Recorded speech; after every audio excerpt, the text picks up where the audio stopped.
Hey friend, in this video, I am showing you my approach for recreating something I painted 7 years ago. So 7, 8 years ago is about when I started painting with watercolor. And so I'm gonna show you a painting I did back then and what I would do differently now and recreating it with the skills, the paint supplies that I have now. So if you're ready to see that process and my tips and all of that goes into it for composition, color, value scales, all of it, then let's dive in. So I'm going to be remaking a piece that I painted back in 2014. One thing I want to mention before I get started with painting this is this piece that I painted in 2014 was from watered down acrylic paint. So you can kind of see the circle palette that I was using over to the left in the image. Those paints that are in that palette aren't actually watercolor. I was just using what I had around. And so a big difference happened when I started paying attention to the supplies that I was using. So like about a year after taking this photo or painting this piece, I invested in some Winsor & Newton paint, some better paper and brushes, and I already saw a huge transformation. But of course, over the years with muscle memory and developing technique and understanding watercolor a whole lot better, my technique got better and just my understanding of building shapes for flowers. So one thing that I want to point out about my original piece from 2014 is that these flowers are super flat. So they're two-dimensional. The roses are basically just circles. The open flowers, we can call them single layer peonies, or they could be poppies. We're not really sure what they are. They're flat as well. And the shapes are just kind of not elementary. I don't want to offend myself here, but they're just pretty basic. So with lots and lots of practice, we're now filming this in 2021. This was originally painted in 2014. So that's 7 years of practice. I've gotten a little bit better, I think. So I'm going to recreate this piece. And so we're going to start with a few cluster of roses up here. First of all, stylistically and composition, I wouldn't paint this piece exactly the same way. Like I wouldn't place two open face flowers with roses clustered in the middle like that. I would kind of have it more like an S shape. We have a bunch of composition videos on this channel that we'll link to help you with that. But I'm going to try and recreate it just pretty much exact, but with a little bit more of my twist now. All right, so instead of having just a big old blob of roses right in the middle, I'm probably going to do 1, 2, 3. And I'm going to make a diagonal instead of a square in the middle with them. So I'm going to start with a really light washy opera rose with a size 16 brush. I'm going to start with the point of the brush, so a vertical hold, and then pressing and kind of fanning out with the belly of the brush at a 35-degree hold. So this is petals that are kind of falling away from the center of the rose. And we have a lot of tutorials on how to paint certain flowers. We have a rose tutorial, so we'll make sure to link to that in this video so you can watch it if you're unfamiliar with painting roses. But all of these petals are going to point back to the center of the flower, which is going to be right here. And then I'm going to maybe grab Opera Rose and Scarlet Lake with a lot of water. And we're just going to kind of make these thin dashy lines that there's little gaps of white space here and there that kind of start to pull up like a bowl shape. And then we've got these bigger petals behind that. And here's just the wash of the rose. So this could be an Eden rose, or we can darken it with color here and there. You can wait till it dries, or you can start to plug in some color here, but I'm gonna start placing in some darker color. So already, instead of just painting circles for roses, we're adding some maturity to the style by painting with more contrast. So this red is contrasting against the light pink wash. But also I'm making sure to leave some white space, which I didn't do in the original piece, to show the separate and individual petals. Okay, I'm gonna move on to a different rose and let this one dry a bit. and maybe come back to it later. So I'm gonna have another rose here and maybe another one down here instead of just boom, roses. And then we're gonna have whatever the other type of flower was also. This rose is maybe gonna be a little bit tighter and smaller so that there's some dimension. Maybe has some yellow ochre with the opera rose.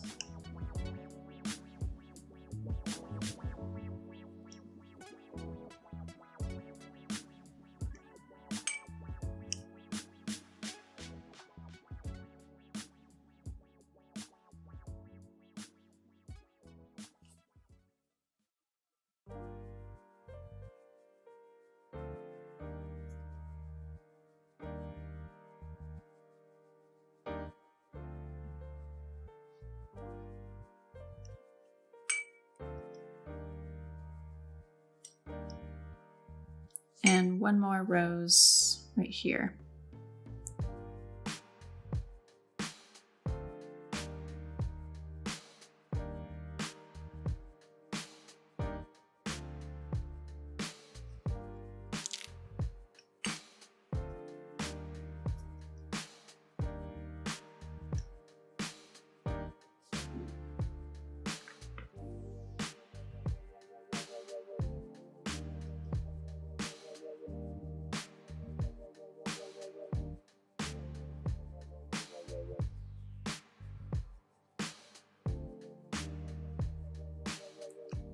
All right, so now I'm going to add in the single layer peonies, whatever the flower, the poppy, let's call it a poppy.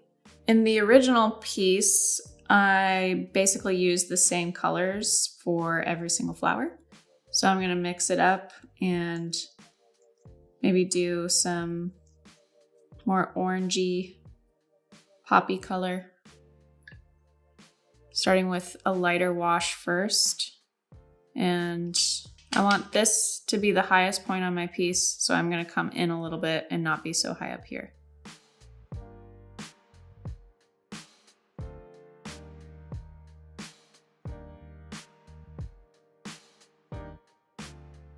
Making sure I'm pointing every single petal back to the center of the flower. And then I'll go back in with more color.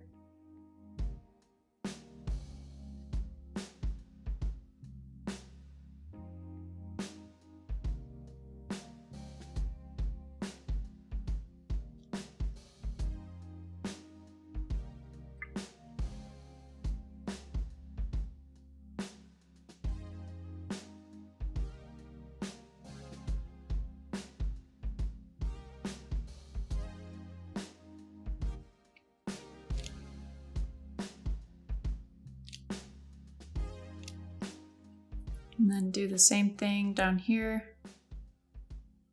but maybe a closed flower so you're not seeing the center of the flower.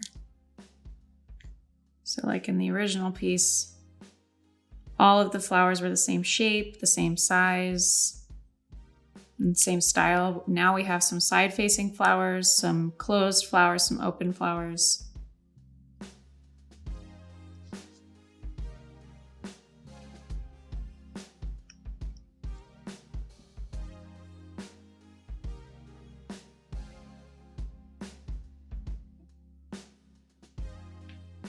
And we can add in our greens. I'm gonna do a lemon yellow deep and sap green mixture with a little bit more yellow in the mixture than green. So it's gonna really pop against the bright pinks.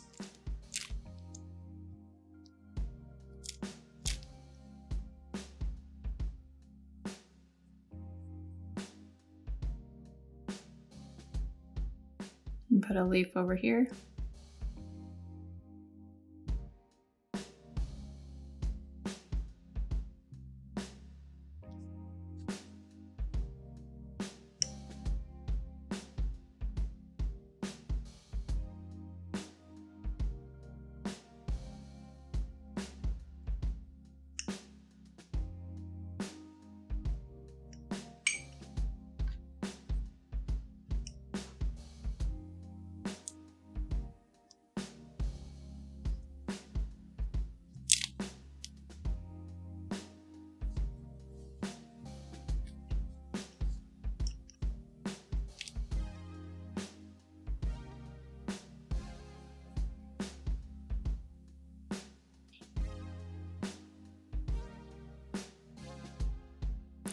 dark greens, light greens, yellow greens, blue greens, mid greens, making sure to mix it up so that it's looking like it has more depth with this loose style of flower painting.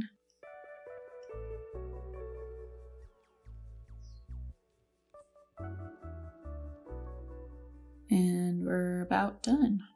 One more thing I'm going to do is add contrast to the middle of this poppy situation with burnt umber and Mars Black.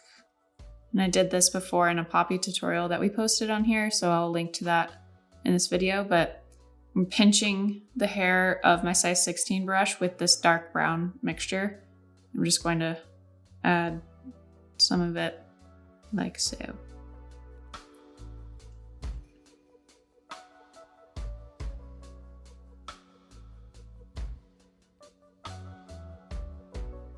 Little stamen.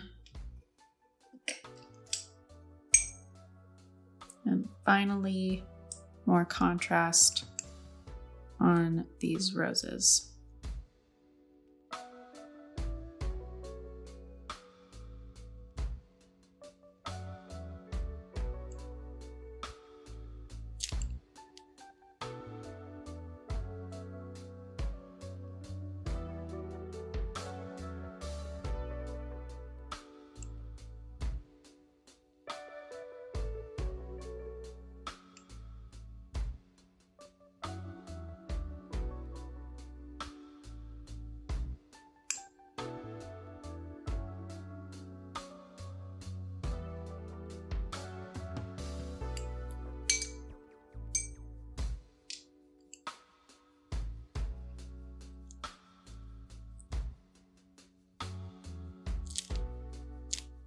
So the main differences are going to be composition. I don't have just a blob of roses right in the middle here. We've got them spread out, kind of making an S curve. And there's 3 of them instead of just a square. So we're curving along our paper, which I talk about composition and S curve in my videos all of the time. So we'll make sure to link to some that will really help you with that. We're adding definition and contrast with values and different hues. So for the leaves, we don't just have one shade of green. We have a yellow green, mid green, some blue green, light and dark greens, and then same thing with our roses and our poppies. We're making sure that there's some contrast within the value of reds, pinks, and oranges to make sure that it's not going to just be a flat color. And then the roses, the actual shape of the flowers aren't just me twirling a brush around to create this spiral. We have some side-facing roses with some C curves and some petals falling out here. And then for the poppies, it's also the same. We're not just doing a blob of a flower. So a few differences here. That's 7 years of differences that I've been able to practice on over the past 7 years and develop that muscle memory. And so keep practicing. If this seems overwhelming to you, or maybe your work is turning out like the first image that we've shown, just keep at it. It does take a lot of practice and a lot of eye for shape, composition, color, and all of that stuff. So keep watching these videos and practicing, and all of that will help. Thanks so much for watching. I hope that was encouraging to you. I hope it was interesting. I hope you learned something. That's the whole point of these videos, is that you're having something to take away, whether it's encouraging to see how far I've come in 7 years, or that it takes practice, or maybe some little tidbits here and there, like on contrast and composition. Make sure you check out all the videos that we linked inside of this video for further tips and for future videos that are coming out, because we're posting twice a week tutorials on this YouTube channel because we love you guys. And then also comment below with something that you maybe learned something new today, or if this was surprising to see. Your thoughts on the old painting versus the new painting. I would love to read them, and they warm my heart. The more you comment, it warms my heart more. So thanks. I'll see you in the next video.